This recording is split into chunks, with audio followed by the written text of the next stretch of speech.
rating selection, and then you flip the, yeah. Rating selection. Everyone hear that? No, yeah, On what? On Discord, ratings. I don't know what ratings is, but Rating selection. rating selection.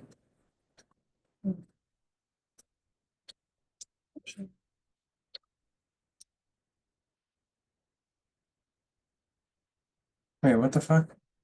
What happened to my slides? That's like the other. Shit, okay. You already have to. Yeah. Then that's the slides. Amazing. Where is this? Oh.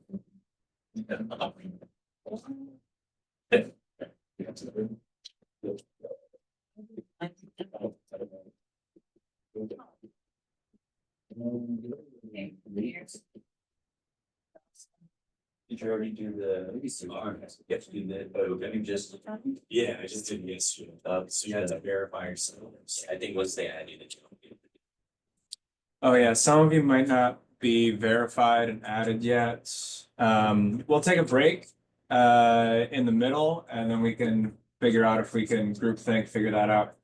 Well, let's get started on the systems. Okay, this is just a disclaimer from Andrew DeClue saying that he's not perfect. This slideshow is not perfect. There's more information.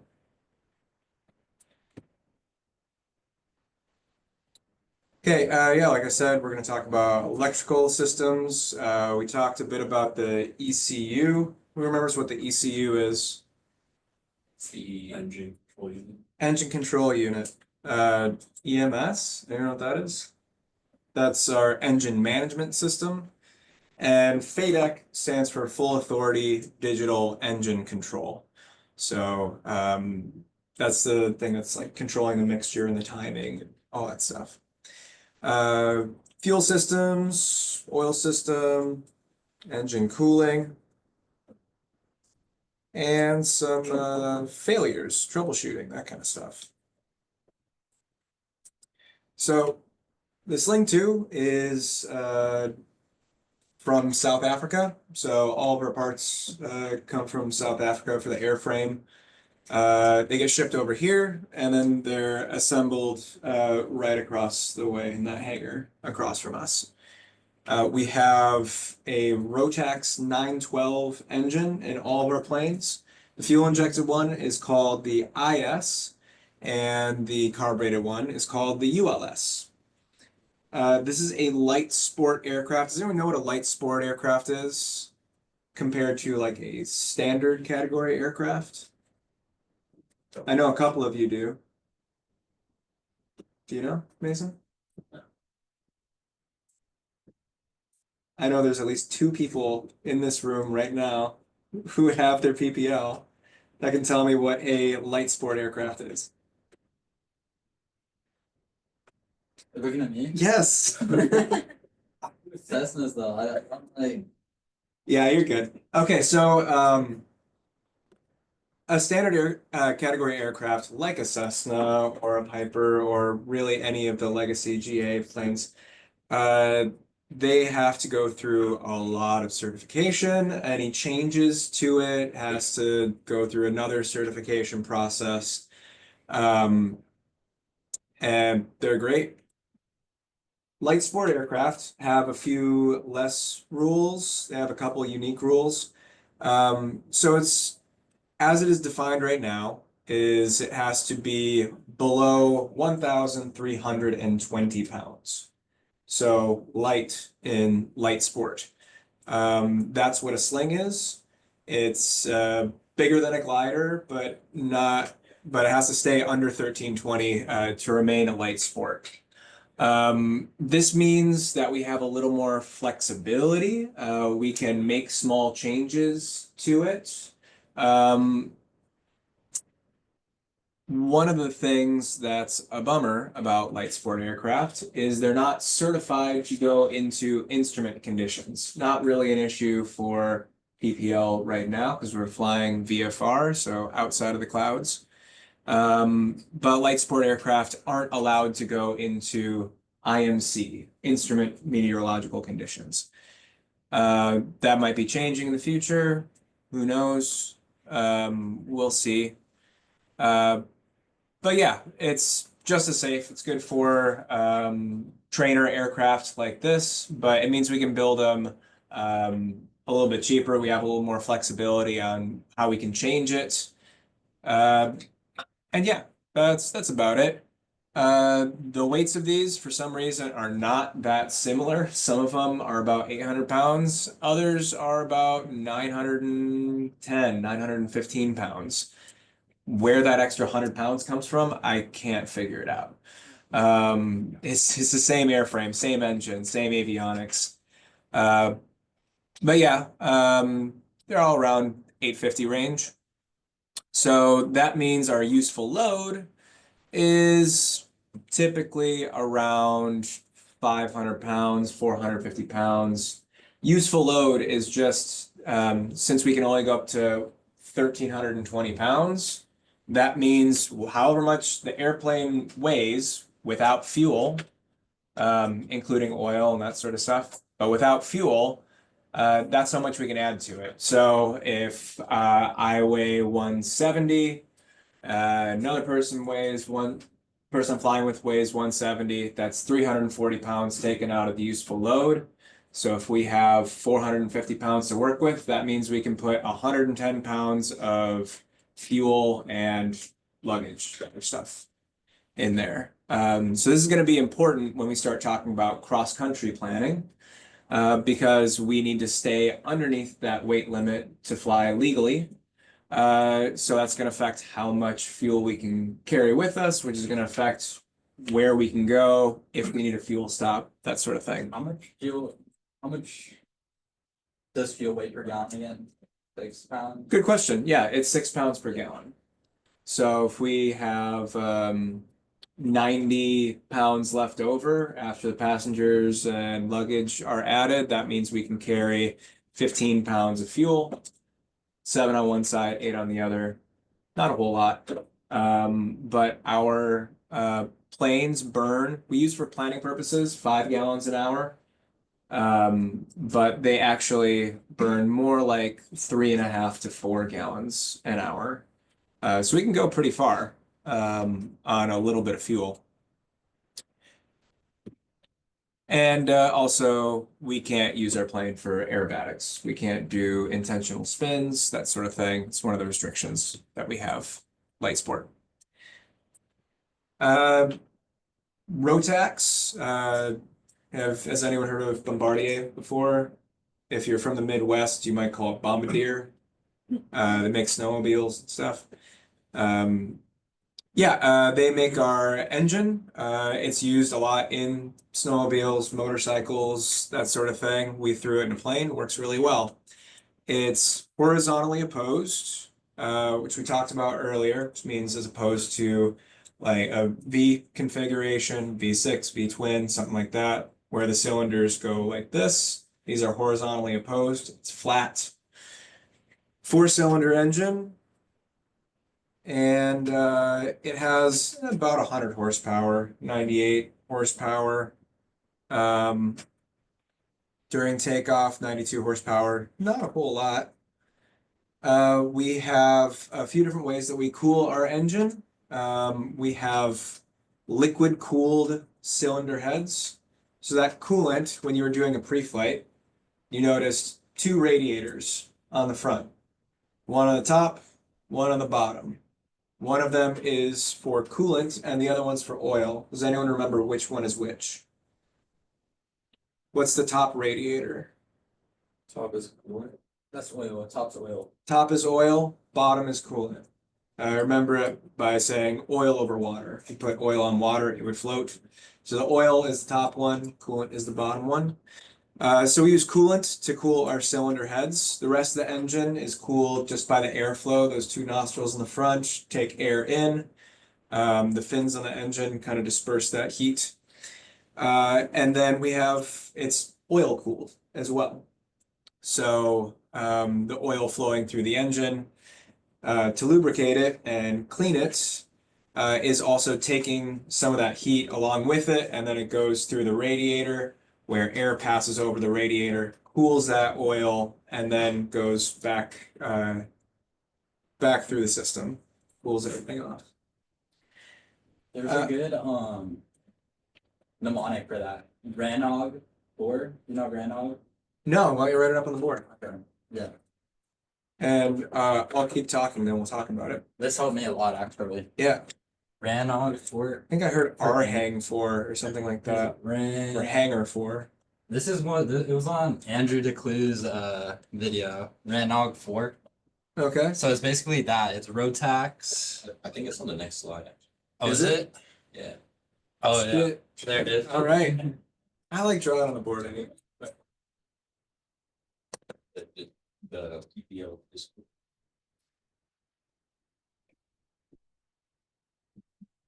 Yeah, we'll get you set up.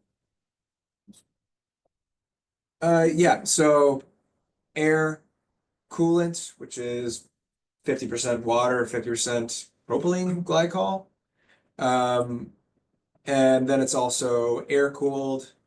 And some people say that the fuel also has a way of cooling it, which I guess makes sense. Fuel's going through the system, it's taking some of that heat. We have a dry sump lubrication system. So when I talk about lubrication system, I'm talking about the oil system. That's what lubricates. And it's dry sump. So meaning, like in your car, we wouldn't have a separate oil tank. We would just have a pan at the bottom of the engine. The oil would come in, drip over everything, collect in the pan, go through the radiator, come back around, and then drip through and collect at the bottom. We want to save space. We already have horizontally opposed engine to save some space. Well, we don't want to extend that down lower, having an oil pan. So we get rid of that and then just put a tank off to the side. So that's what dry sump means as opposed to a wet sump. So we have this tank, but we need to have a pump that gets it from, or we need to pump it from the engine to the tank. And a wet sump would be like, have any of you ever had a pool or known someone with a pool or a boat? If you need to pump water out of a pool or out of a boat, there's usually like a sump that is like connected to a hose, and you just throw it in there, and the pump is attached to the hose, so it's underwater. That's a wet sump. A dry sump would be just throwing the hose in, and then the pump is outside of it. That's all dry sump means. The pump is not inside of it, it's on the outside. But yeah, pumps into the tank and then back to the system so we can make our cowling nice and short.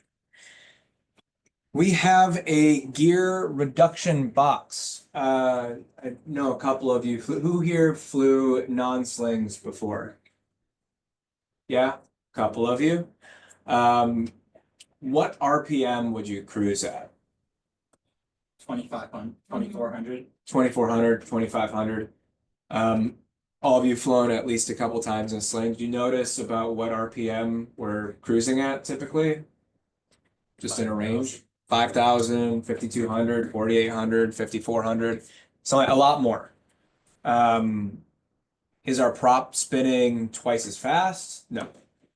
What's going on is our engine runs at a higher RPM.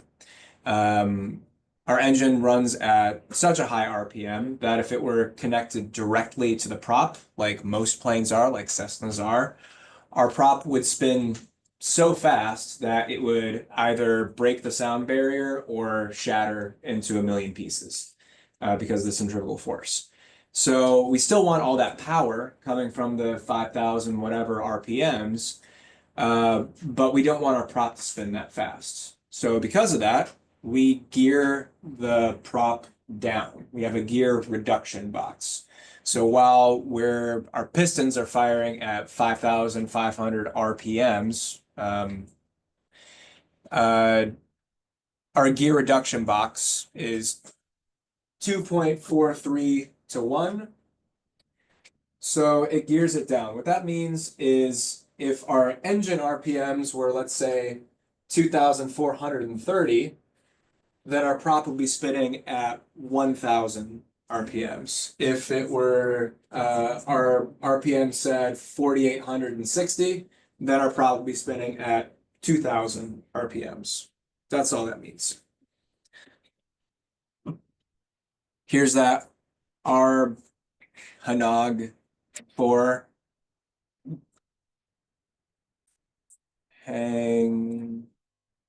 Hangor 4. I like Hanger 4, spelled wrong.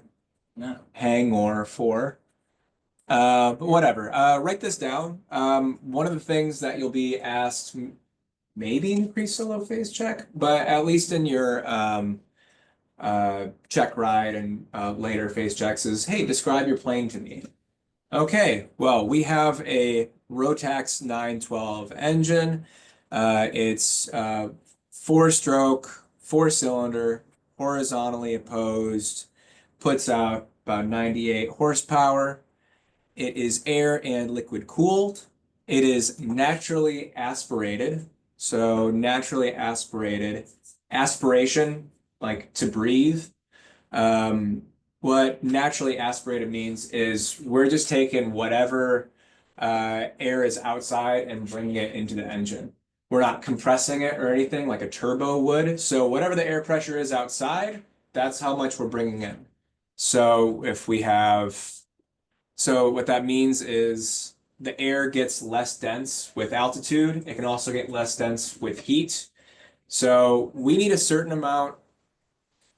We need to have the perfect ratio of fuel and air. The more air we have, the more fuel we can bring to it, which means the stronger the stroke of the piston, which means more power we have. So the more air we have, the more power we have, in other words.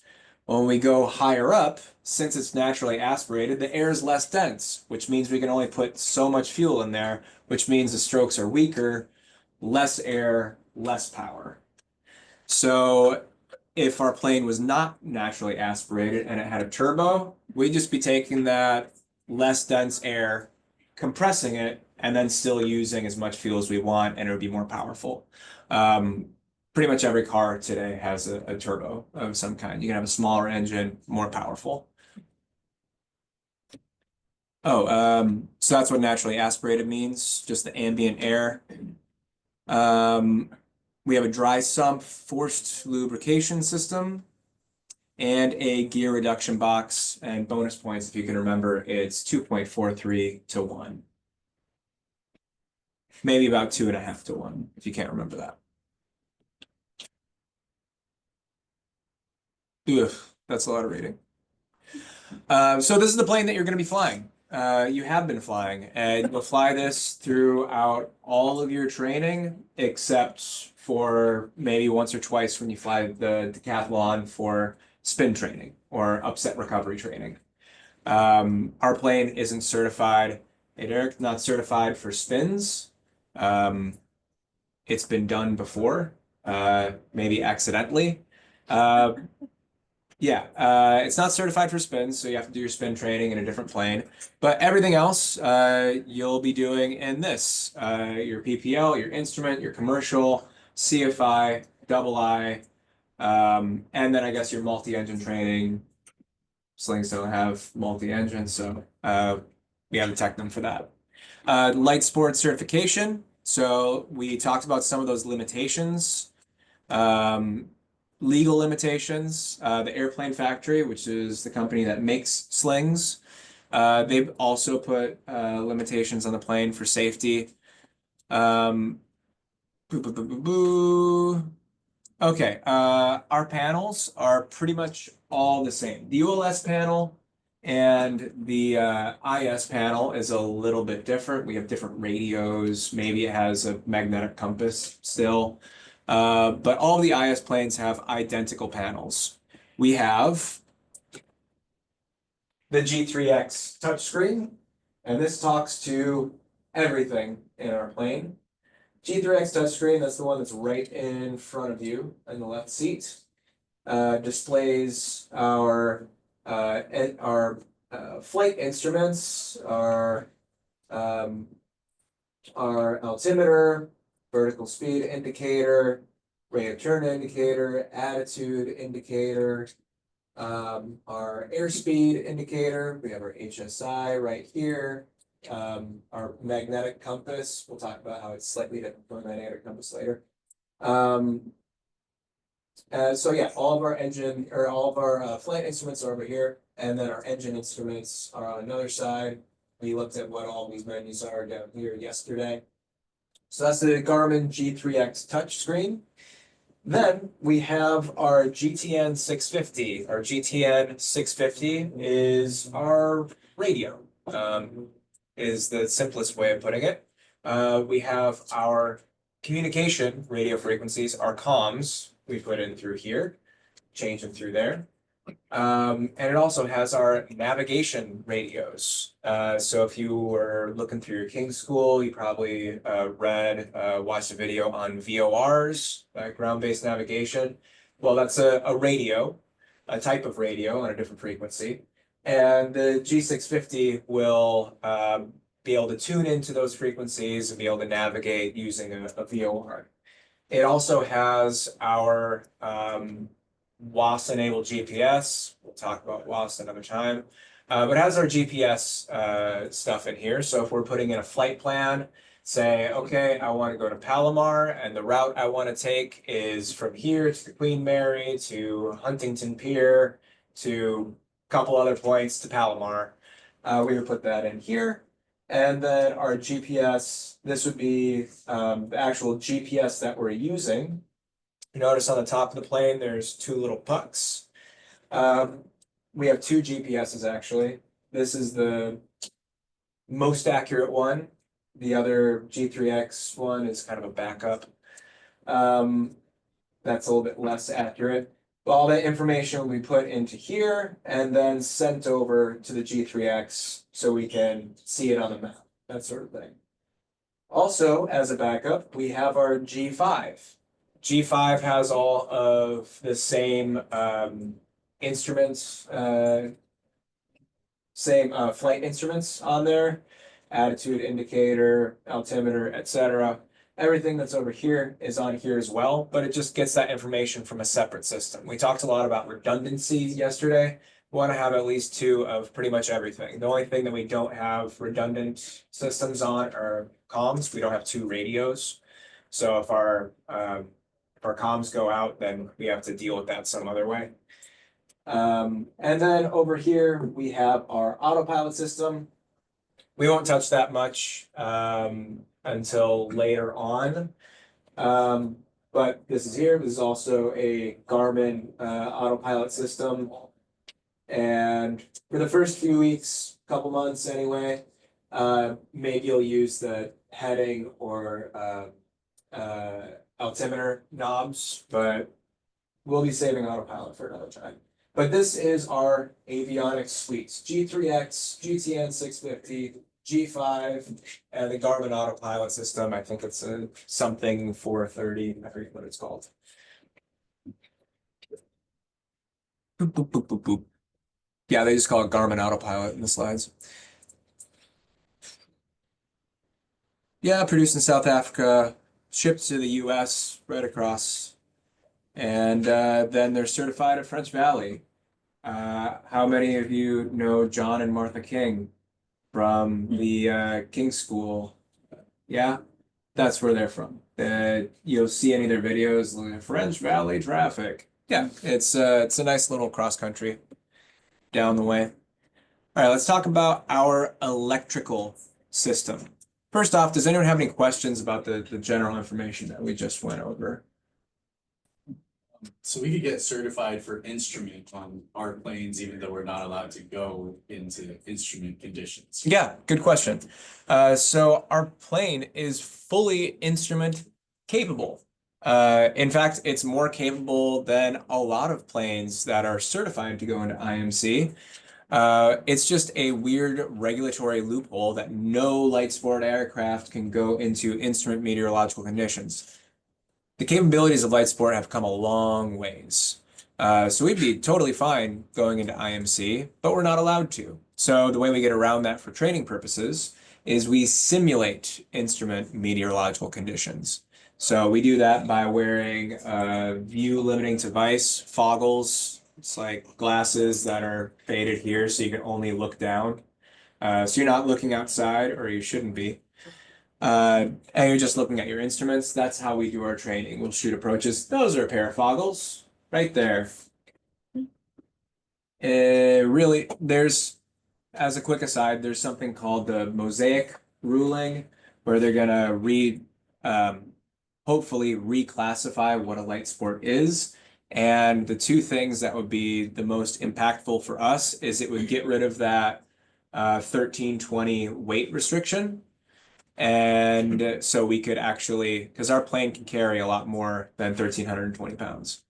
Get rid of that weight restriction and possibly let us fly into IMC, which would be really, really nice because we're capable of doing it, but we're not allowed to. So on a day like today, where 7 o'clock, it's a beautiful still day, but we just have like a 200-foot layer to get through, we just be able to file quick, do quick pop-up IFR, VFR on top, go do our maneuvers, shoot an approach in if we need to, but we'd still be able to fly, which would be really nice. So fingers crossed, sometime this summer that can happen. But yeah, we do all of our instrument training in the sling. Good question. All right, our electrical system.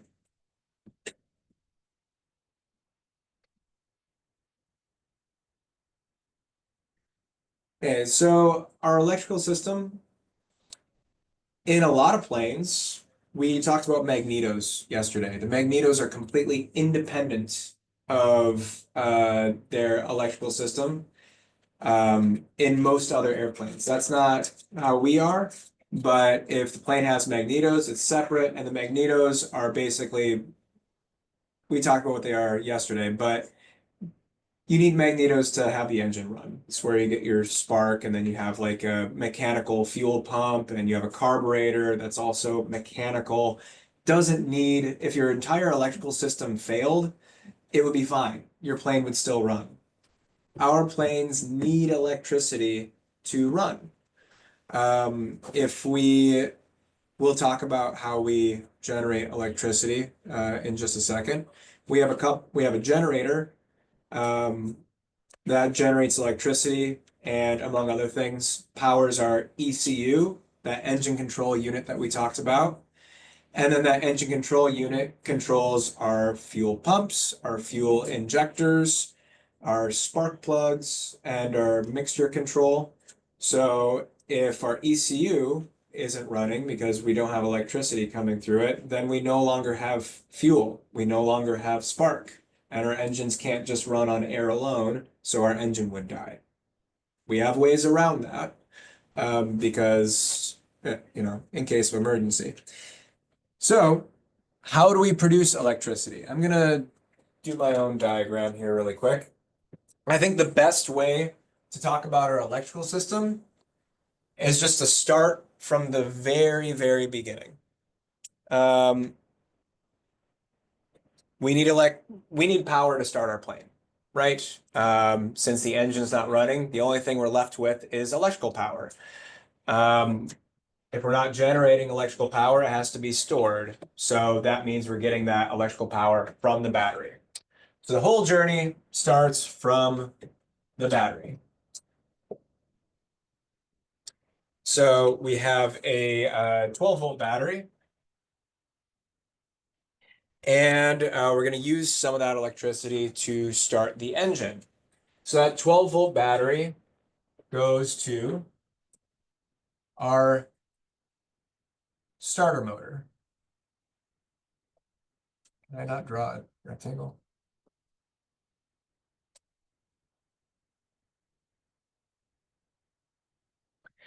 So that starter motor, what that does is it physically turns our crankshaft. So when our engine is running, the pistons are going back and forth. That's turning the crankshaft. That crankshaft turns it goes to the gear reduction box and then turns our propeller. And it also turns our generator. We'll talk about in a second. But if our engine hasn't started yet, then our starter motor needs to turn the crankshaft. So when the crankshaft is turning, we also, let's see.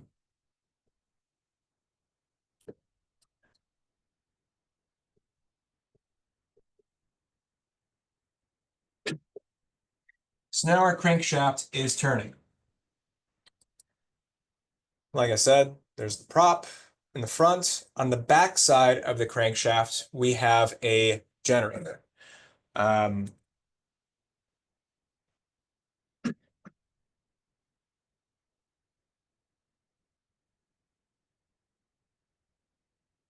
We have really one generator, one housing, but that generator is split up into two parts, generator A and generator B. So the way that the generator works is there's basically two magnets. One magnet in the center is connected to the crankshaft, spins around, and then we have what's called stators on the outside. Drawing. On the outside, we have these copper coated stators. There's 24 stators. Not super important right now. We got magnets here, got magnets here. When you move a magnet in relation to other magnets, it creates electricity. That's how electrical generators work. It's just moving magnets. So as our crankshaft is turning, the magnet's moving in relation to these stators, it generates electricity. So now, great, we have electricity now. Since our battery is powering the starter motor, the crankshaft is turning. So this is turning, which is creating electricity. And then that electricity is produced in the form of AC current. Heard of AC and DC? So AC currents is alternating current. DC current is direct current. Alternating current like goes back and forth, it alternates. But all of our stuff, all of our electrical equipment requires DC current to function. So we need to take that AC current and convert it into DC. The way we do that is through something called a rectifier regulator. It rectifies it by taking it from AC, converting it to DC, and regulates it by creating a steady current that's not increasing or decreasing in voltage. So we have this is AC currents, AC, rectifier regulator.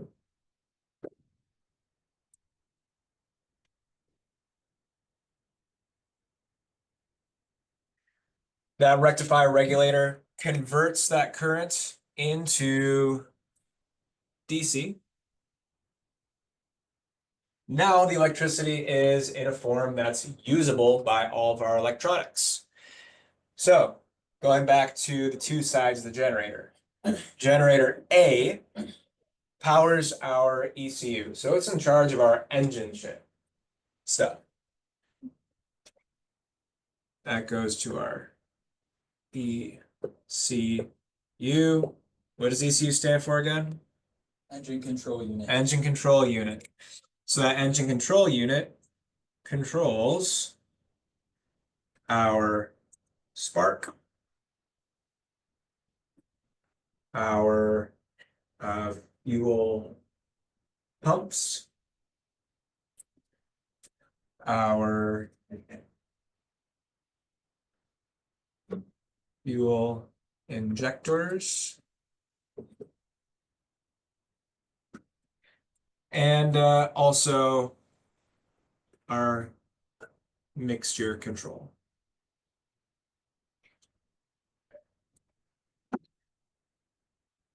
So what do we need for an engine to run? In any internal combustion engine, we need a few different things. I'll give you one. One of those things is fuel. What else does it need? Air. Air. Fuel and air to mix. What else does it need? Sparks. Spark. Okay, fuel, air, and spark. So we have fuel pumps, which take our fuel from our tanks to the engine, or it gets it close to the engine. Fuel injectors to put it in the cylinder. Our throttle and our manifold takes care of the air. We have spark. So spark, air, fuel. Now our engine can run. And also, since our starter motor is turning the crankshaft, that means our cylinders are also moving when that's happening. We have fuel, spark, air goes into the cylinders. Our internal combustion system starts going, engine starts, and we don't need the starter motor anymore. So now that our engine has started, then we can basically get rid of, we don't need the 12-volt battery anymore. We don't need the starter motor anymore. Now our engine is turning the crankshaft, which spins the generator, which creates electricity, which powers the ECU, which gives us all we need. It's a closed loop now. So that's the A side of the generator. The B side of the generator, well, we have this little avionics suite. We have lights. We have EFIS 1, EFIS 2, backup, our ECU we talked about. We have a whole bunch of stuff that requires electricity that's not being powered by generator A. So generator B does basically the same thing, but goes AC, rectifier regulator, DC, currents, and then that goes, wait, where did our battery go? Okay, this I kind of put this in a weird spot. But now that it's in DC current, what this does is it charges our battery, and then our battery controls all, powers all the other electrical Everything else. stuff. Yeah, everything else. Are there any questions on this so far? I'm gonna keep going, but are there any questions so far? The spark plugs, that's like the ignition coils, right? Yeah, so fair enough. The ignition coils,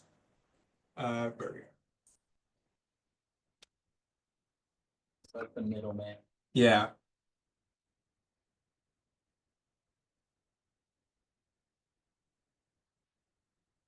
Yeah. So the ignition coil is basically just ups the current so that it's enough to jump that spark in the spark plug. Good catch, yeah. And for that matter,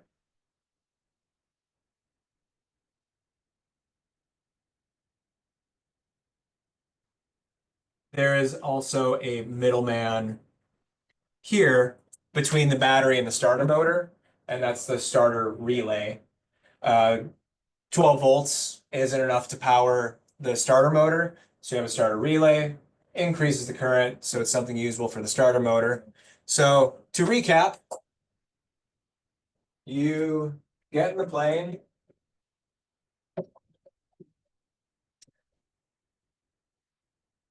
go in ignition, master on, A, B, main pump, EFIS 1, EFIS backup, flaps up, you're all set, ready to go.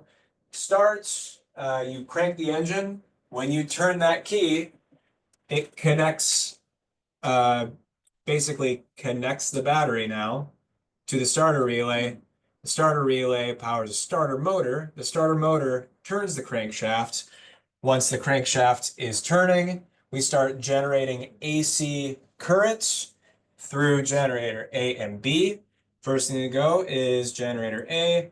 The power in the form of AC current goes to the rectifier regulators. The rectifier regulators turn into DC currents, which the ECU can use now to control our coils, spark plug, fuel pumps, fuel injectors, and mixture. So now we have all the ingredients we need for our engine to run. Now the engine's running. We get rid of the starter motor. We don't need it anymore. Now that's turning our generator, and it's a closed system. And now generator B can do the same thing, AC to the rectifier regulator, DC to the battery. Battery powers all of our stuff. There's one other small thing. On the checklist, before you start, it says to put your throttle at 40%. And when you start the plane, it says to make sure that your RPMs are over 2,500. People have been flying slings for a little bit longer. Why is that? Why do you need to hit 2,500? You need to get positive amps first. You need positive amps for that. Something about the temperature, or there's, I don't know. You're right. We do need positive amps, but what would 2,500 RPMs have to do with positive amps? Well, when we're starting the engine, basically the generator is prioritizing the ECU. What we want to do is send our power to, we want to send it to the ECU so we can start our engine. When our RPM is below 2,500, only the A side is active. That's all that's running. The B side is not active until you hit 2,500 RPM. Why it's 2,500 RPM, I don't know. Could be 26, could be 23. I don't know why it's 2,500 RPM, but it doesn't engage until you hit 2,500 RPM. However, this magnet is still moving. I said it's really one generator with two sides, so it's still generating electricity. It just doesn't have a way, it doesn't have an output at all. So this generator B is making power, but it's not going anywhere. It's not charging the battery. So because we have electrical stuff on, when we turn it on, it's going to show negative amps for a while. We'll talk about negative amps in a little bit. But basically the battery's not getting charged yet. But it's still producing power. So if we just started it, let's say we're on that back row where you can just hop in the plane and start it, you don't have to pull it out. And you start it and it starts, it's at like 2,200 RPM, and you just leave it there and you put in your flight plan, take your time, get the ATIS, and you sit there on the back row for a long time. Well, this is still generate electricity, and that's got to go somewhere. And it's going to come out in the form of heat. So there was an issue years ago where people were just starting it up, taking their time, not getting it past 2,500, and they literally melted the generator. It just got so hot, it melted that, some things around it. So it's not just that our battery isn't charging, it can damage the plane too. So that's why we have it on a checklist now. Past 2,500, positive, yeah, we'll talk about amps a little bit later. But that means the battery's charging, and then it can power all of our electrical equipment.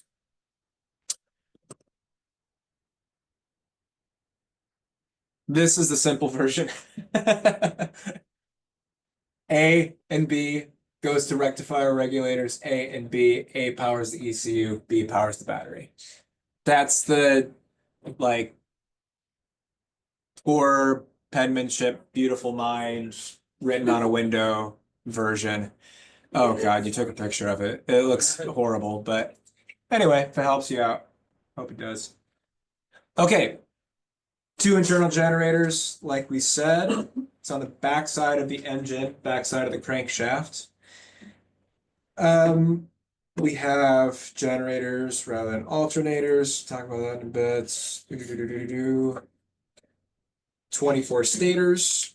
Stators are those things on the outside. They're magnets wrapped in copper wire. In the middle of the ring is the magnet that's attached to the crankshaft. When the crankshaft spins, magnet in the middle of the stator spins. That creates electrical power. And it gets sent to the rectifier regulators, which turn into DC. That is our generator. Right there. Really unassuming.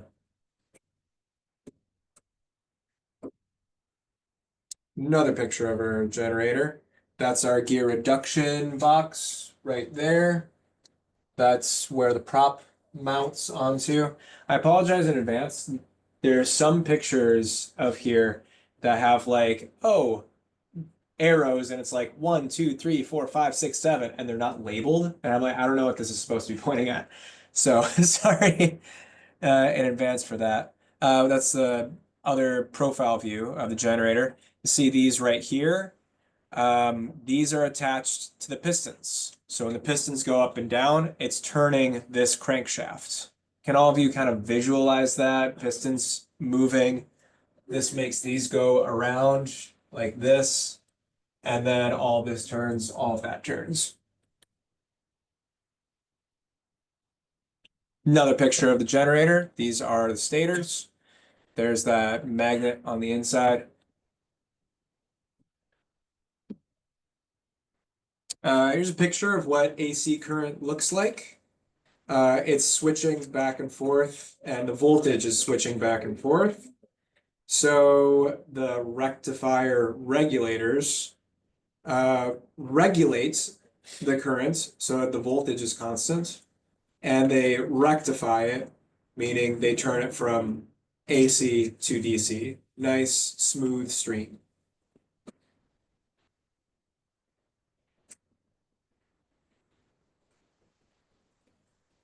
Okay, we talked about that.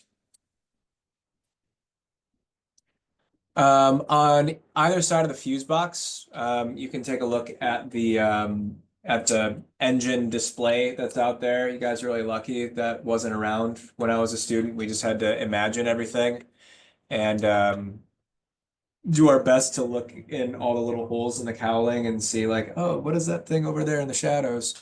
Now all that is labeled, so I encourage you to look at that and get familiar with it, especially if you're flying with me, because eventually I'll be asking you, hey, what is this thing? What does this do? So take a look at that engine and get familiar with it. It's all labeled. So this is one of the rectifier regulators, regulator B, regulator A. When you open up that left side of the cowling, has the fins there. It's pretty noticeable. It's the first thing you see. The fins are just to cool it off, I suppose.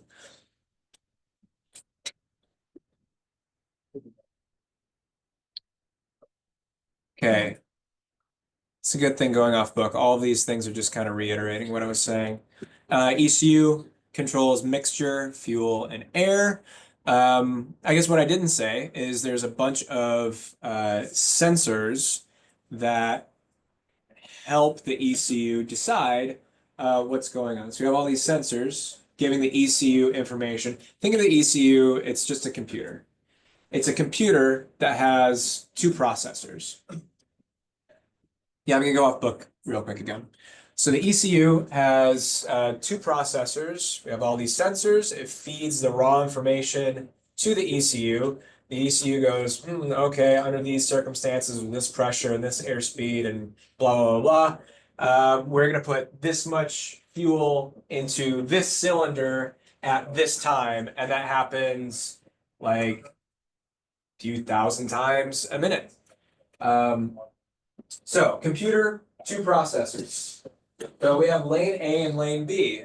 When we are in the run-up, we're testing lane A and lane B. We also talked about generator A and generator B. These are not the same. They are not related. Has nothing to do with the generator. What lane A and lane B are essentially on-off switches for the ECU. So each processor, you turn one off, check to make sure that the other one can manage everything, turn it back on, turn the other one off, make sure it can manage everything, just in case one of those processors fail. If lane A fails, lane B takes over. If lane B fails, lane A takes over. And we'll go more into it in the slides.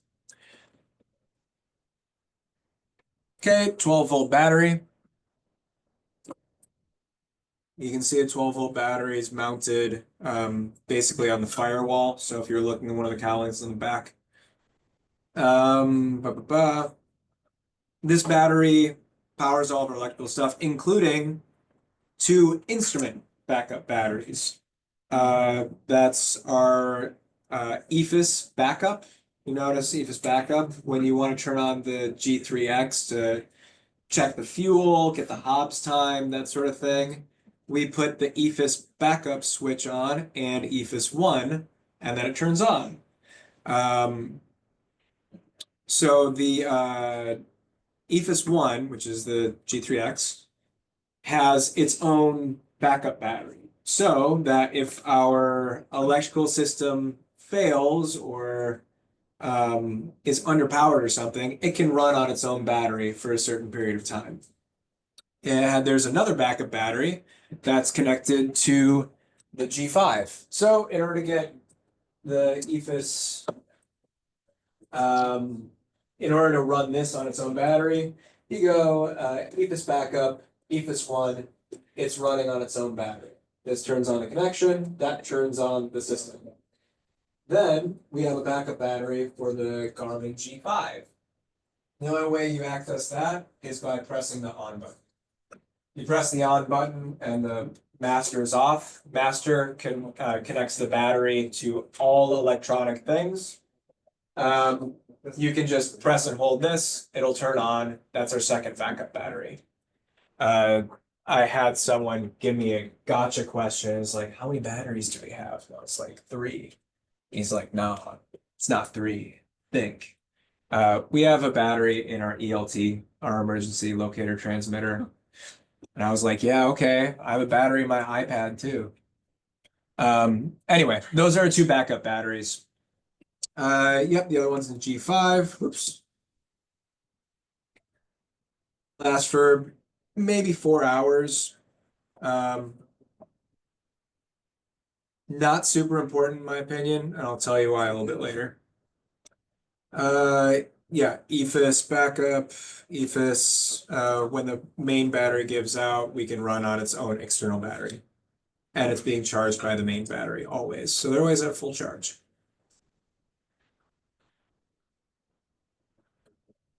Here's the ULS electrical system. If you want to focus on one thing first, focus on the IS systems because that's the plane you're going to be flying 95% of the time. Then once you've gotten that down, just start studying the differences between the IS system and the ULS, as opposed to like trying to study them at the same time. Just a suggestion. So the ULS generator is broken up into 3 parts. One half of it goes to a rectifier regulator. Sounds familiar. Generator's producing AC current, needs to go to DC, and then that goes to the battery, just like the IS system. But then we have 2 other parts, A and B, which go to CDI A and B. Is it going to explain what a CDI is? No! CDI stands for capacitor discharge ignition, and that is what's giving us spark. So instead of the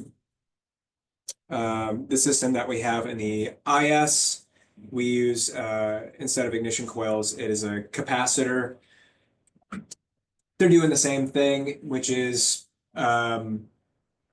taking electricity and changing the voltage so that it's enough that a spark can jump in a spark plug. They're serving the same purpose, it's just a different method of doing it.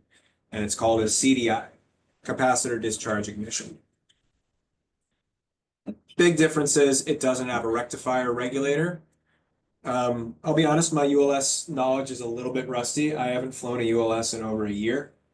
But I believe, and it appears to be showing in this diagram, that the CDIs are able to utilize AC current because there's no rectifier regulator shown here. So that's a little bit of a difference in the ULS. Okay, one unit, just like the other one, 3 parts.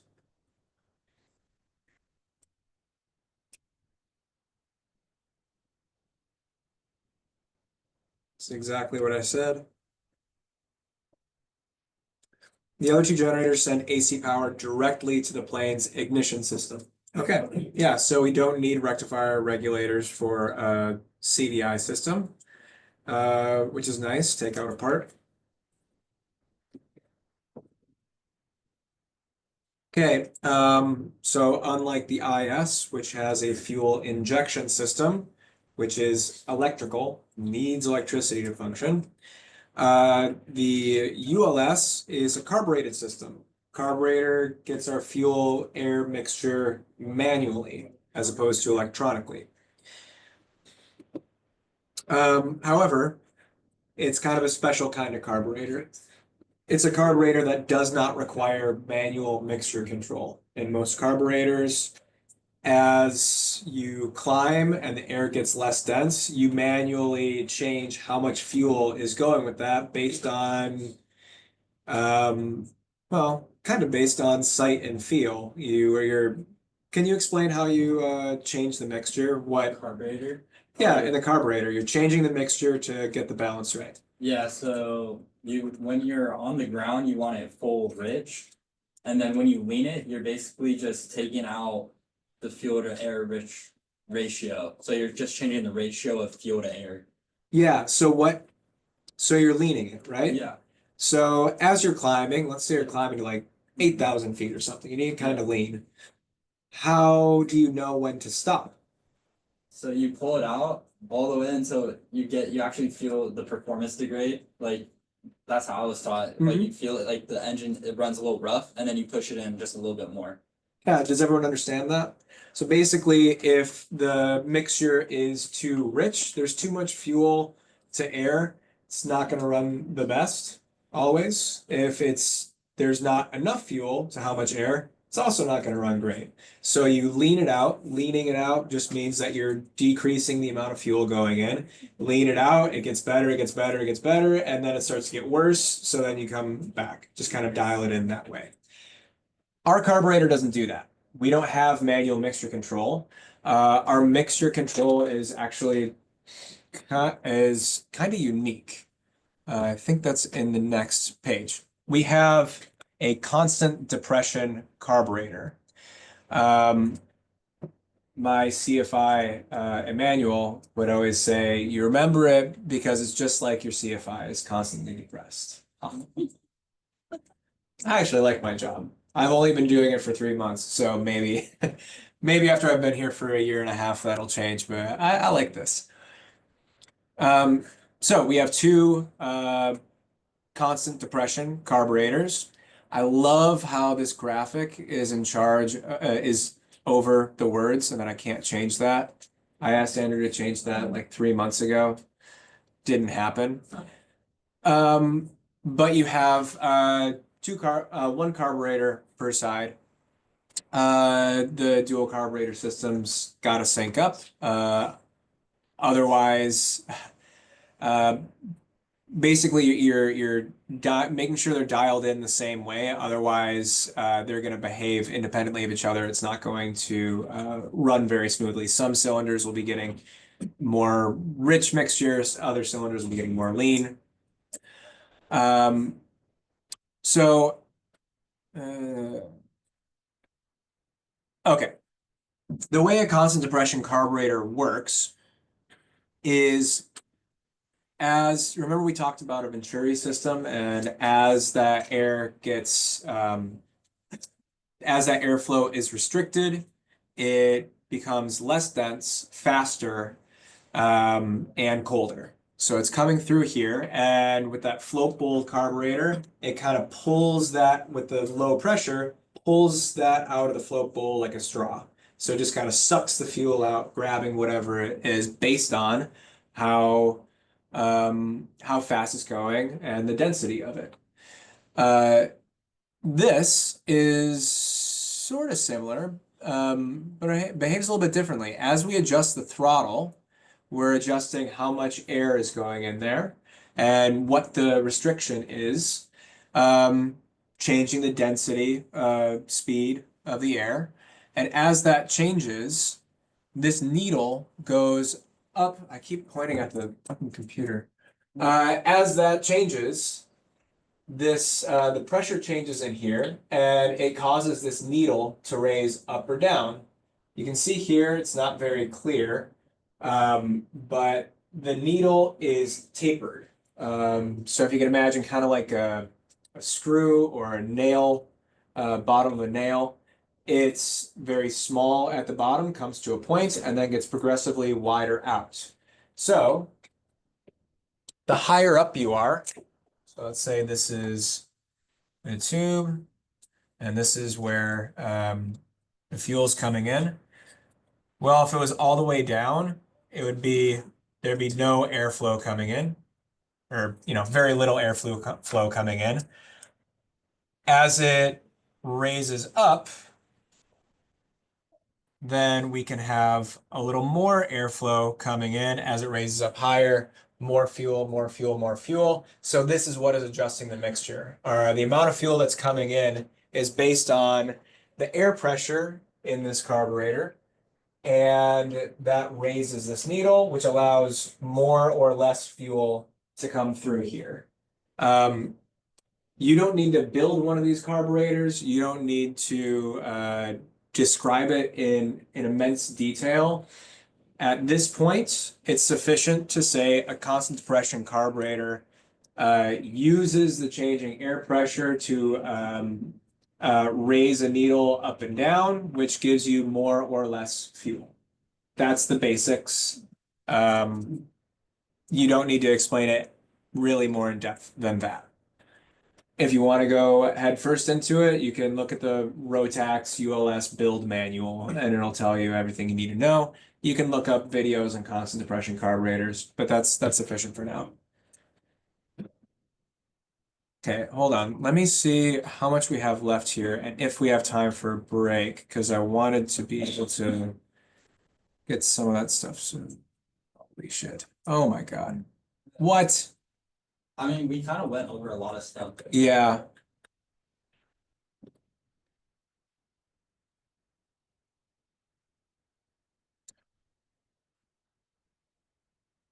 Okay, we're gonna go faster.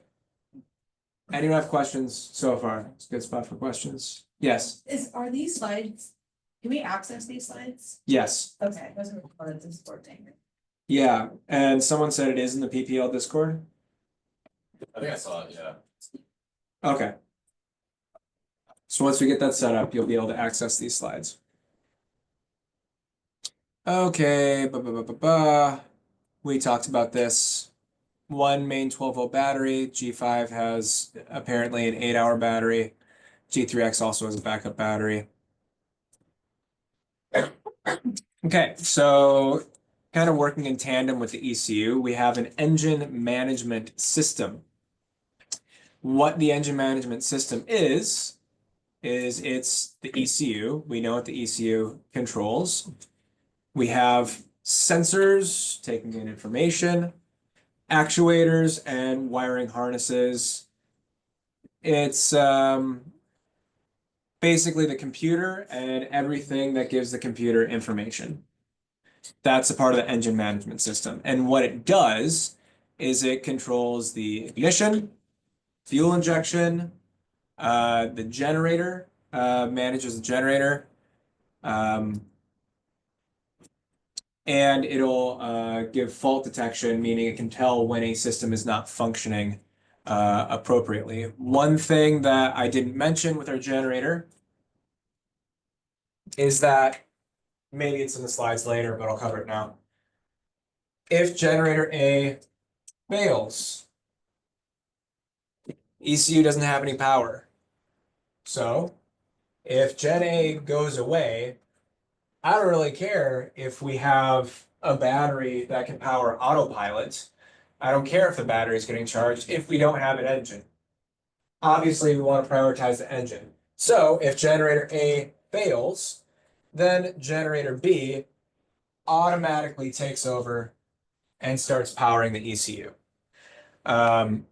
If generator B fails, well, nothing really happens. Generator A keeps powering the ECU, and we just stop charging the battery. And That was- the EMC automatically does that. That's what EMC is basically. Like, The EMS? yeah, EMF. Yeah. Okay. Yes, so that's what it means by the generator management. So if our generator A fails, typically generator failures are not like your engine seizes and it stops. It doesn't just automatically fail out of the blue. It's kind of like I don't know, your phone battery. It gets worse and worse and worse and worse over time. Generators, it's not like it would be over years, but the generator would slowly start producing less and less and less and less until it can't meet the needs of the plane. But that's important to know that if Gen A fails, Gen B takes over. Is EMS a computer? Like, is it located? Where is it? Like, is it a box or what is it? What is it? Wait, what does it stand for again? Engine management system. Oh, yeah. So think of it as the ECU and the things that give the ECU information. Okay. So the ECU is the computer, and the sensors, actuators, wiring harnesses, it's just wiring. It's just electric. Yeah, it's everything that feeds into the ECU. Okay, lane A and B, regulating, monitoring the engine. Either one is capable of doing that, but lane A does it. Or no, sorry. We're not talking about generators. We're talking about lanes now. So lane A and B talks about on-off switches for the ECU. So what happens? Come on, I know there's a picture of this. Okay. So the ECU decides what lane A is doing and what lane B is doing at any given time. Typically, they split the load in some way. So it could look like this. Now lane A controls half the spark plugs and fuel injectors. We have 2 spark plugs and 2 fuel injectors for each cylinder, 8 total. But yeah, it's split in some way. So it could be even like this. It could be that lane A is controlling 8 spark plugs, lane B is controlling all the fuel injectors. It's split up somehow. We have no way of knowing. The ECU in its computery magic decides what's going on at any given moment, and that switches around constantly. However, like I said, if lane B goes out, lane A is going to, I didn't say this before. If lane B goes out, lane A is going to take over and control all the spark plugs, fuel injectors, mixture, all that stuff. So each one is capable of doing all of the tasks. And going back to the generators, which are not lanes, going back to the generators, they kind of function in the same way, where they have, except they have split tasks. And if generator A fails, generator B is sufficient to take over and power the ECU.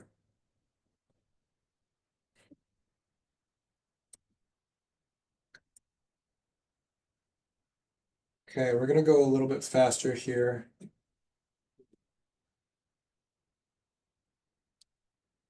Ignition coils, 1 for each spark plug, fuel injectors, 2 for each cylinder, fuel pumps, It's part of the engine management system. Okay, so the things that vary from flight to flight, situation to situation, is the throttle valve position. We control that, forward, back. Engine speed signal, intake air temperature, what the air temperature is. Air temperature can dictate how dense or not dense the air is. Ambient pressure, manifold pressure, exhaust temperature. This is kind of getting into the weeds. I don't want you to be too focused on this right now.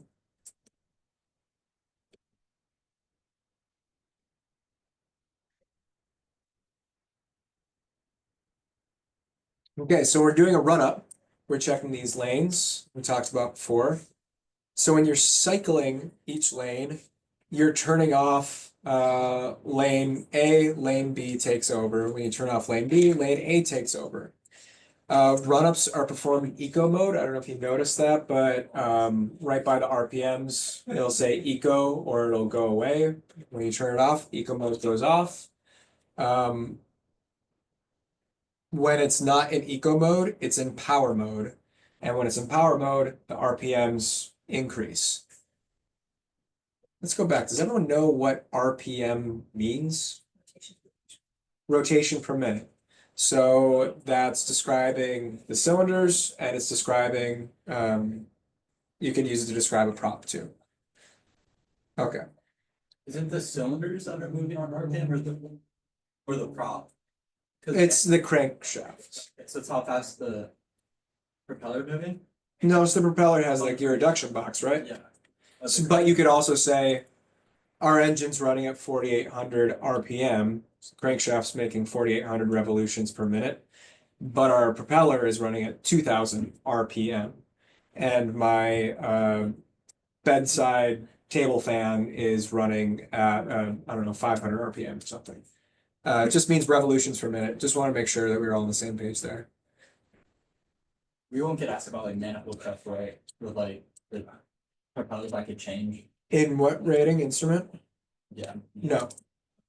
If manifold pressure is most important with a constant speed prop, which you'll talk about more in commercial. Okay. Yeah. Why would we have the crankshaft turn so fast if the propeller can't handle that? Yeah, it creates more power. Because it's connected to the generators. It's connected to the generator. So Yeah. it's more about the power. Yeah, but also we have a certain size engine, right? If I can, let's say I'm an engine and my job is to push this thing. If I have a big engine that's running at a lower RPM, I have more power and I can go like this. If I have a smaller engine that's running at a higher RPM, I have less power, but I can just push it along a lot further like this. So we create more power even for the propeller, even though it's spinning slower, we're still getting more power, we're getting more thrust, and we're generating more electricity, because we have a lot of things that generate electricity.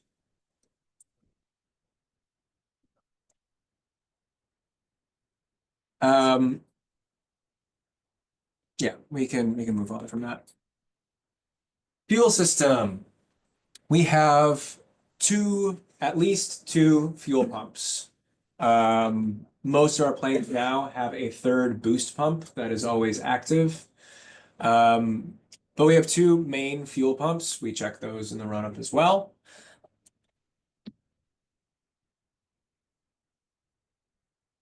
The fuel pumps bring it out from the tanks. We have two tanks, unless it's a ULS. There's like a couple planes that have 13-gallon tanks.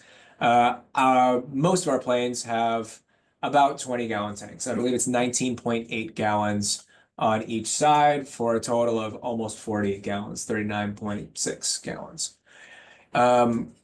Some planes that have multiple tanks have a left tank, right tank, and then a both setting. I believe Cessnas typically have a both. setting, is that right? Yeah.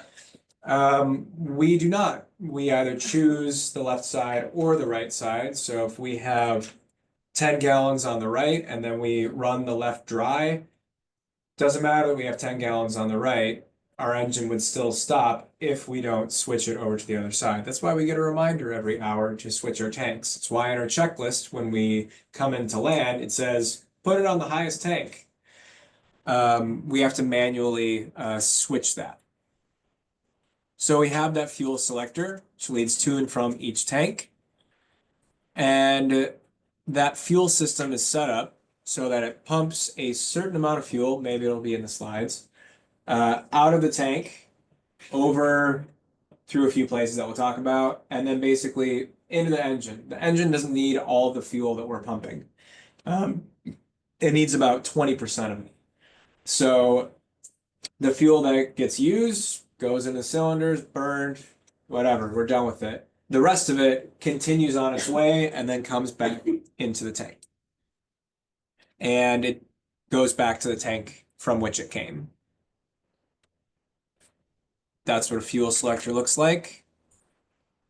Left and right. We can also turn our fuel selector off. Why would we want to turn our fuel selector off? Fire. Yeah. We have a fuel line going from our engine. We have an engine fire that goes all the way to our tanks. It comes through the cockpit physically. Our fuel lines are actually going through that fuel selector that we're touching.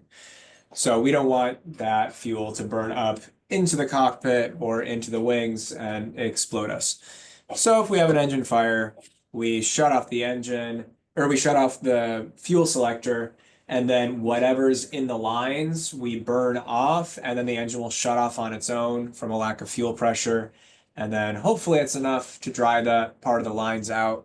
And we can stop feeding fuel to the fire, put out the fire. We'll talk more about emergency procedures later, I think. Otherwise, your CFI will. We will anyway. So, look, that's a boring looking picture. Two fuel tanks, like I said, they're on the inside of the wing. It's about like right here, about this much space. That's where the fuel tank is on either side. One tank selected at a time, runs through 3 different filters before reaching the engine. Fuel enters the right side of the engine first, comes through the fuel rail. Wait. Yeah. Right side of the engine first, goes to the fuel rail, to the left side of the engine, and then back around. Yeah, here we go. Every hour, 20 gallons of fuel run through the engine and back to its tank. Like I said, we use about 3.5, 4 gallons an hour. And if we're planning a trip, we use 5 gallons an hour for safety. Fuel is pressurized after passing the fuel pumps. And it's measured directly after leaving the fuel pumps. So let's walk through this a little bit. So let me make sense of this real quick.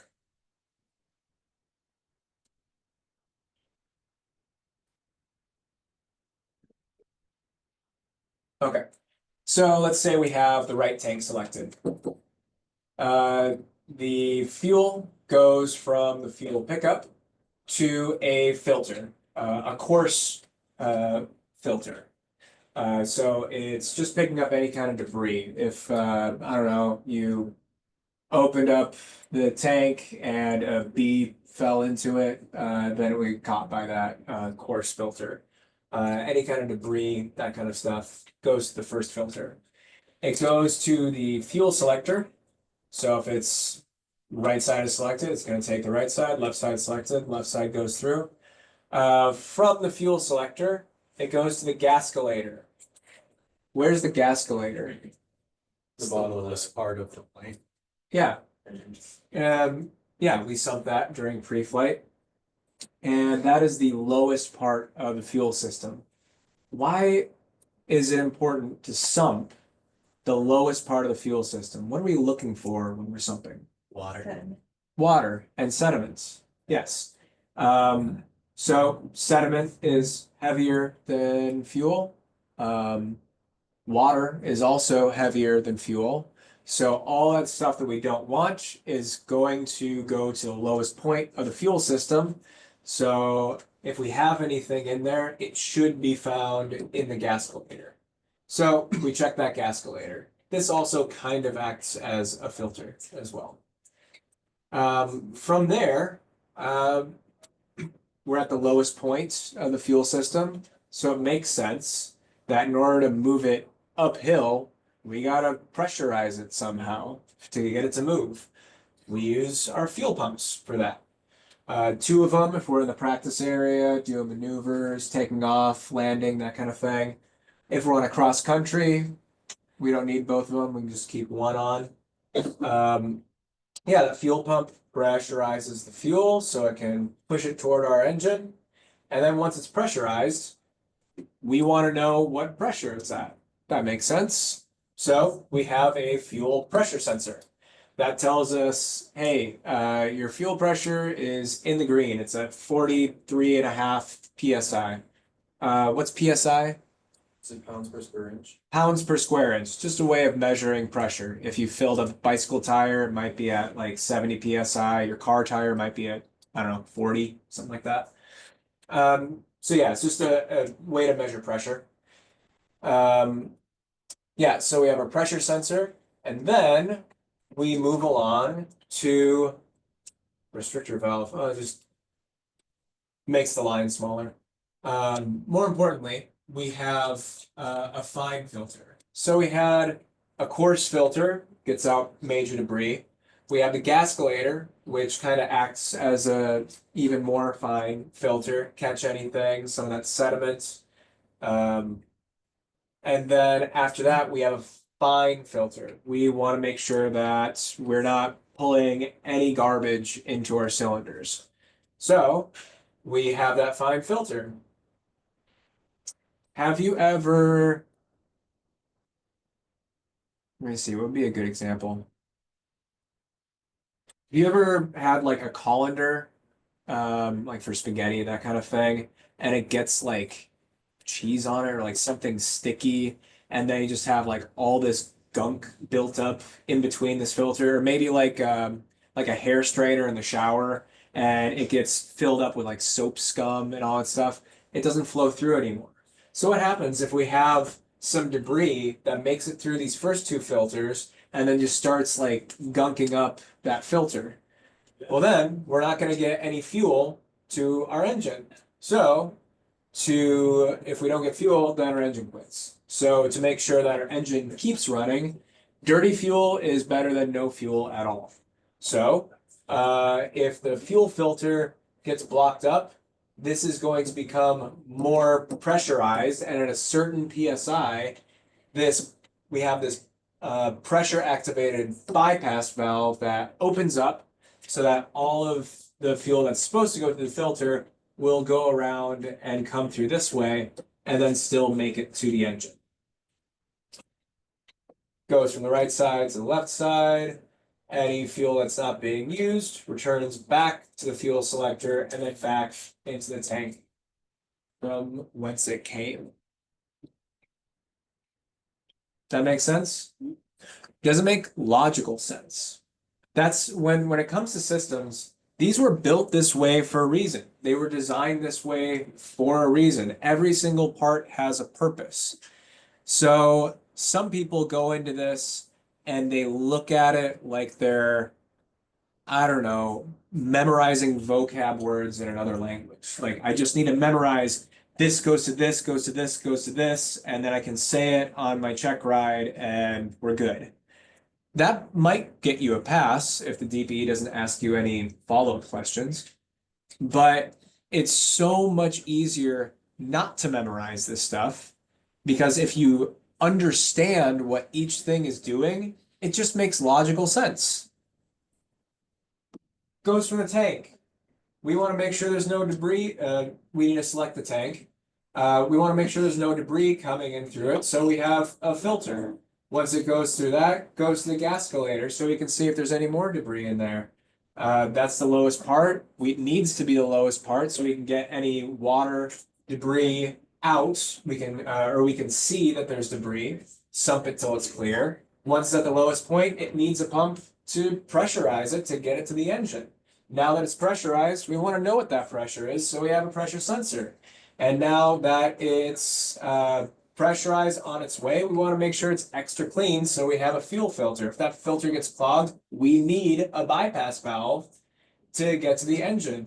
It goes through the engine, and it makes sense that we wouldn't want to just have the minimum amount of fuel that the engine's going to use, because what if we need a little bit more? What if the lines get depressurized? So we put in a lot more than we need, picks up whatever it needs, then we have some extra fuel. That extra fuel's got to go somewhere. Might as well put it back in the tank that it started from. If you think about this and the electrical system, logically as to like each part connecting to itself, you don't need to memorize anything. Maybe you'll need to memorize the terms like what a starter relay is or a rectifier regulator is. But if you understand the function, it'll stick in your head forever rather than just memorizing word goes to word goes to word.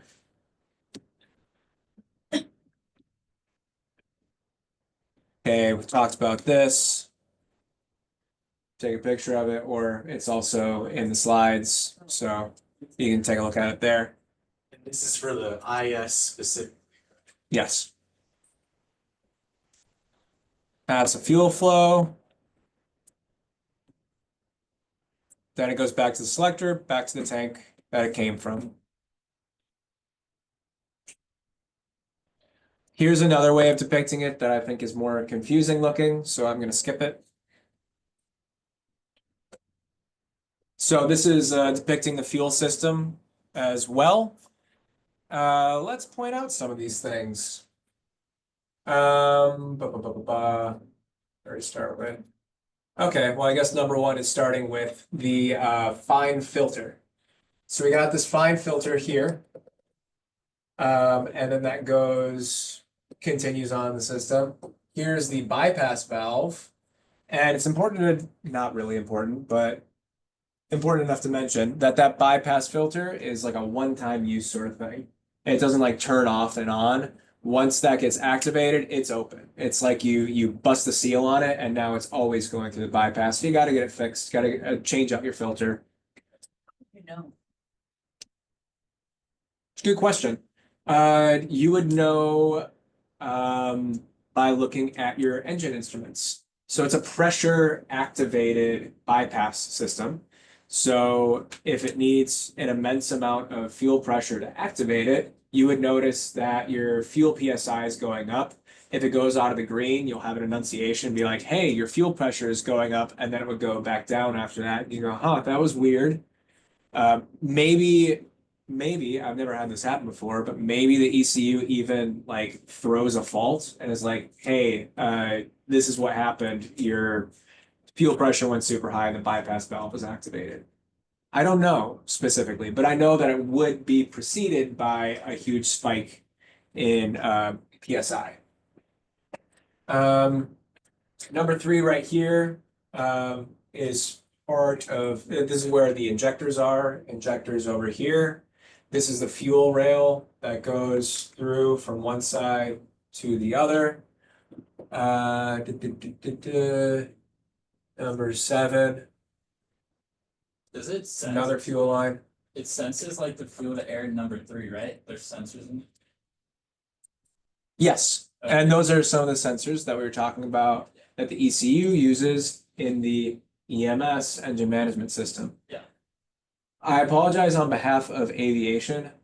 You will encounter, and I'm not joking, hundreds upon hundreds of acronyms. There are so many acronyms, it becomes a different language. But yeah, in the IS, the ECU uses the EMS system to regulate itself. I'm not sure what number 6 is pointing to. but I would imagine that it is a part of the fuel system. Oh, maybe. Maybe the fuel pumps. The fuel pumps are down here somewhere. But yeah, that's what the engine looks like. You can take a look at it outside and just kind of follow everything, and it'll make a bit more sense. Okay, over here's the gascolator. Um, Pressure sensor on the right. Oh, cylinder 4. No, it's not. That's the coolant. It's a bad picture. It's a bad picture. It's not labeled. Wish it was. Oh, and this is what the fuel pumps look like. This box right here. For perspective, this is where the oil tank is.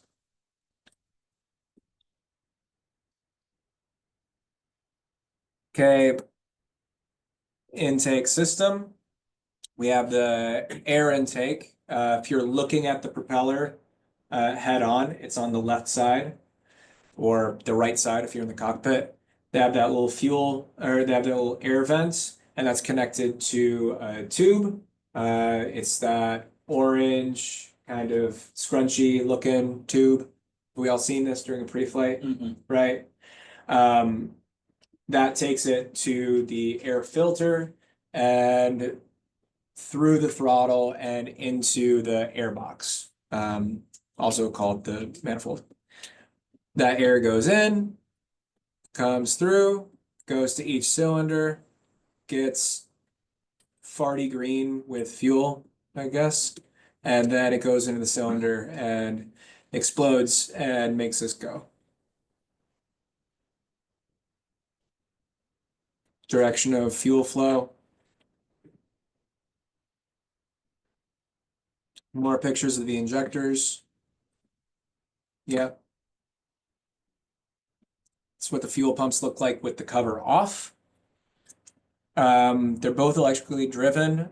In the ULS, one of them is mechanically driven. But basically, since we have such a high pressure system, we need it to be electrically driven. The ULS, the fuel PSI is much lower. I don't remember exactly what it is, but it's something like 12 PSI, something like that, as opposed to 40 something. So you can have a mechanically driven fuel pump. And when I say mechanically driven, it all has to do with the crankshaft or the camshaft, which is attached to the crankshaft through gears. And it's the same thing. It's just making something spin and it powers a pump in that case.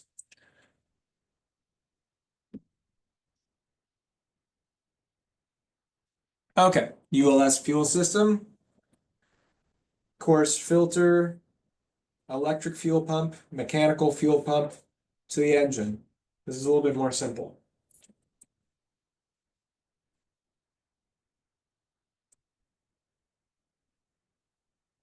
Let's see if there's a more detailed. Yeah, looks familiar.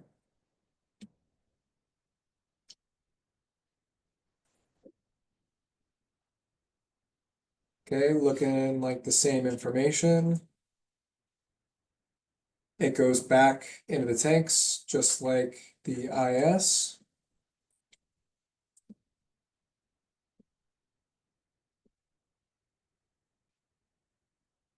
So was there like a gascolator and a fine fuel filter for that one too? Labeled? There is, but it's not labeled. Not sure why. Yes. Yeah, yes. And on the IS system for the coarse fuel filter, is that before the fuel selector? So or is It's at the root of the tank, like the root of the wing, the tank. It's just instead of having a just clear hole, it has has like little a filter on it? little. So there's technically one on each tank. Yeah. So fuel flow's a little bit different. Instead of fuel injectors, 8 fuel injectors, we have 2 carburetors that pick up that take in a certain amount of air. That amount of air is determined on your throttle position. So when you're changing your throttle position, it is either opening up that airflow or closing that airflow. The amount of air going through it determines how more air going through that same restricted space, like we talked about the other day, makes it go faster because of the Venturi effect. Bernoulli's principle, also related to lift, which we talked about. So more throttle means more air is coming in. Going through that Venturi means it goes faster, means it has lower air pressure. That lower air pressure makes the needle on the constant depression carburetor move up, bringing more fuel in. And each of these carburetors, which are set up to behave exactly the same, pull in that fuel air mixture, and then that goes to the cylinders. One carburetor for cylinder 1 and 3, one carburetor for cylinder 2 and 4. Any questions on how that carburetor intake system So at the it was ULS? changed by the throttle position? Yeah. It's changed by the throttle position. So there's like a little butterfly valve, fully closed would be a circle closing into a circle. And if you open it up a little bit, that circle pivots, opening up a little bit on the bottom, opening up a little bit on the top. If you pivot it all the way, then basically the entire thing is open. It's going to bring more air in, which is going to bring more fuel in, which is going to increase our RPMs, give us more power, give us more thrust. Kind of interesting. How many people have like, zero experience with engines, cars, anything? Yeah, I didn't really have that much either. I could like change my own oil and maybe change my brakes because I can like see what I need to do. But as far as like how all it worked, I didn't know that much. Knew what a spark plug did, that you need gas to make a car go. But yeah, it's kind of interesting. It's nice to have this knowledge. Makes you be able to diagnose what's going on with your car a little bit too, which is an added benefit. Okay, there's the intake system. Goes into the air box, into the carburetor, picks up the fuel, and then goes into the cylinders, and it explodes and we go. Great. This is a picture of carburetors, I suppose. These are the inlets, the butterfly valves. The throttle is connected to, well, the throttle like lever is connected to both of these individual throttles, so they open the same amount at the same time. And then it goes through in here, then into the engine. There's a sideways profile view of the throttle mechanism. So as we push the throttle forward, pulls on a wire, which opens the throttle or closes the throttle.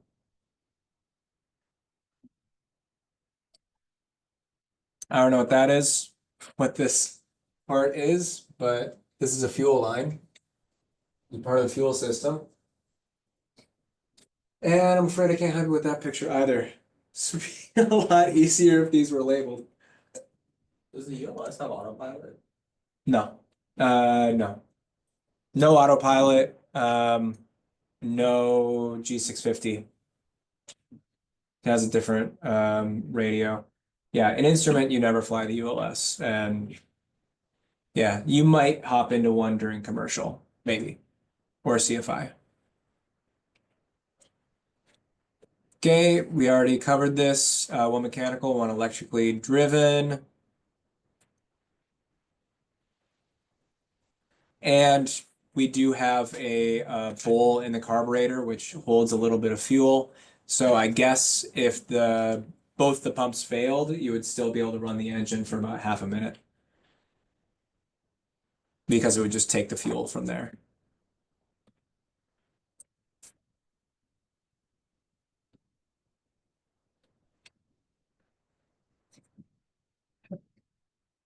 Andrew, my God. All it says is cylinders, and then it shows the outside. Okay. This is where the cylinders are. There's two of them. There's two more on the other side. Here's a top-down view where the cylinders are. These fins radiate heat. So here we go. It's coming over this way. When the air comes in through those two nostrils in front, goes over these fins and cools it off. The more surface area that the metal has, the more exposure it has to the wind, the more heat it can radiate off, just like a radiator in a house. Did anyone in here have a radiator heat growing up? I've seen it. Seen it before? Okay. Live in like Chicago or New York or Boston or something. You'll have an apartment with radiator heat. That's a spark plug. That's what it looks like. And this is getting really granular. Is there a better photo? There's not even a better photo. This is where it screws in. We have get the electricity through here. This is the gap that the spark goes through.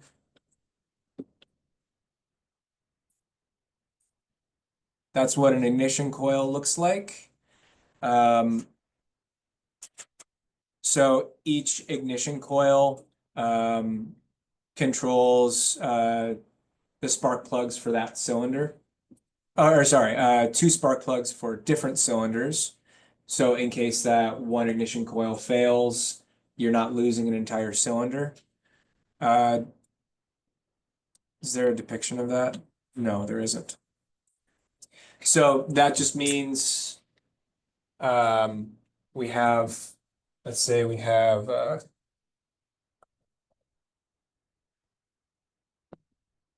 let's say we have two cylinders. We have spark plug here, spark plug here, spark plug here, spark plug here. One ignition coil is going to control one from here and one from here, so that if this stops working, then we still have a different ignition coil controlling this guy and that guy. So we still have spark going through the cylinder, is what it's saying.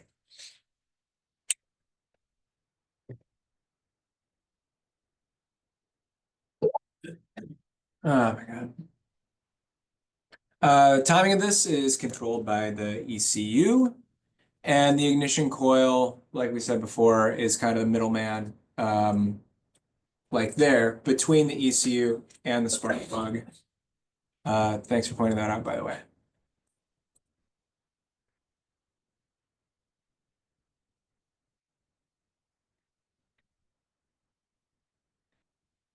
All right.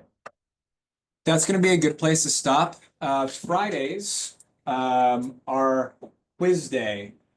So don't get too worried or concerned about it if you don't do well on the quiz. This is basically just a good temperature gauge to tell you how much you're retaining in this class, and to let us know if I'm teaching this any good. So the quiz is not a big deal. Do your best on it. Study these notes, knowing that you're going to be tested on it. But if you put the work in and you get a 65%, it doesn't mean you're going to get kicked out of the academy or anything like that. It just means, hey, there's some stuff in here that I didn't grasp. I need to go back and study this more. Since it's a quiz day, the quiz will take 30 minutes or less. Realistically, it takes like 15 minutes. So we're going to continue with this, and then we're going to take the quiz, and we'll still have time to cover anything else that we covered this week. So you can take a look at your notes, you can take a look at the slides, and yeah, if you have any questions, come with them, write them down. Otherwise, we won't have anything to talk about. We're just gonna stare at each other. Sound good? All right, see you tomorrow. Thank you to our guests for joining us today. I'm gonna use it, Yeah. and then I'll grab the binder and all that. Sounds good. I would need a second. Anyway.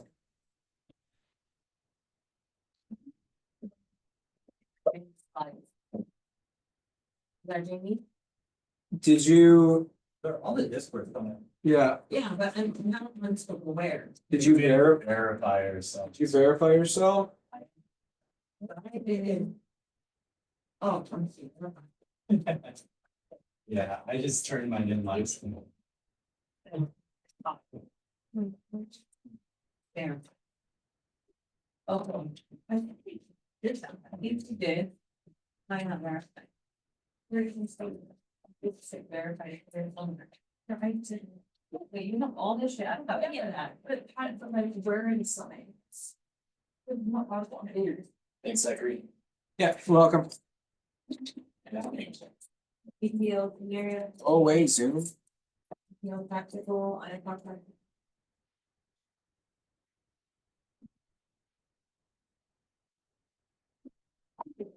It's just. What is going on? Check this out. Good Dodgers. Here's my Zoom. There it is. I want to expand it so I can close it. There it goes away. I don't know, but I definitely want us to. Yeah. Yeah, I know. You try reopening I could try. or quit Zoom. That should stop the video.